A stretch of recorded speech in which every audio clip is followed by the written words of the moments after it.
Hey, Formula One fans, this is Rory. You are in Paddock HQ, Paddock headquarters. Thank you for tuning in. Today we're going to talk about Ferrari.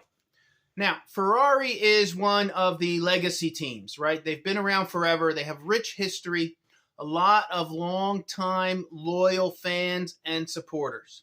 And with these legacy teams, if Ferrari were to put a win or two together this season, with these legacy teams, similar to like the Dallas Cowboys in the NFL here in America, or the Knicks in the NBA, when you have one of these legacy teams that really looks like it's going to put something special together, you have thousands and thousands of fans that come out of the woodwork, bandwagon fans that jump on the bandwagon when the team starts doing well.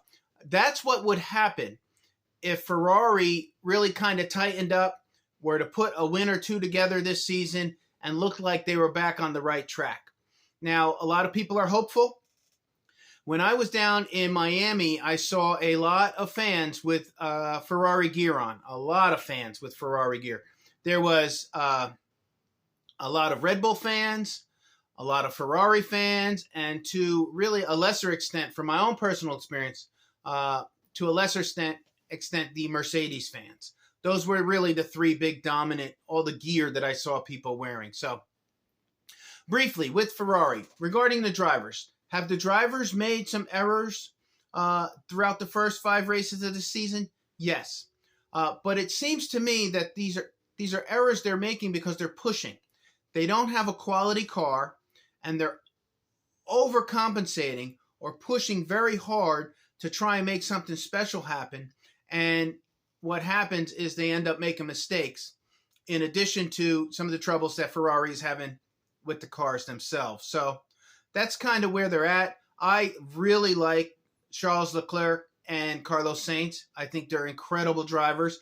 I hope they stay with Ferrari at least for the next several years while Ferrari fixes their cars and improves their cars and puts their upgrade packages and ultimately really can be competitive with Red Bull, Mercedes, and Aston Martin. So I like the drivers. No problems with the drivers. Very fond of both of those drivers. I think they're incredible drivers. So Fred Vasseur, the principal, was talking about strategy and upgrades, and he said they really don't want to copy Red Bull for 2 reasons. One, money. You have the cap that's in place. So you can't just spend all of this money to copy or mimic what Red Bull is doing because you would breach the cap. And 2, he said, whenever you're copying somebody, essentially this is what he said, I'm paraphrasing, but you're always behind. So when you're copying something that they're doing, they've already done it, and they're moving on to what would be their next phase, their next upgrades, et cetera, et cetera. So for Fred's position, essentially, he is like, we're going to work our program, we're going to bring our upgrades, and we're going to try and do our own thing to bring us back to really, truly competitiveness throughout the season. So I think what has to happen for Ferrari fans, you have to answer, a couple questions, right? Do you want your drivers pushing it and really trying to make something happen with a car that is inadequate? And if that happens, and you're trying to go for the gold, you may get it, but you're also going to have more accidents, you're going to have more issues, you're going to have more breakdowns.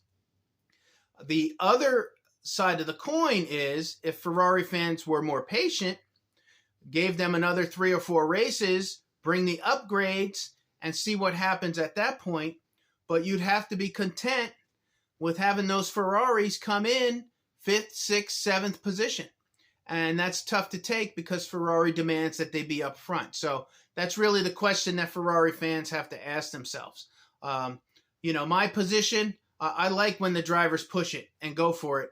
But in this case, the Red Bulls are so tight and they're so far in front of everyone else, it might be just the smart move for Ferrari to be patient, try and grab the points when they can, and then when their car is competitive, then they can start banging it out. So anyway, that's my thoughts on Ferrari. I'd love to hear some of your comments, some of your feedback. Let me know what you think.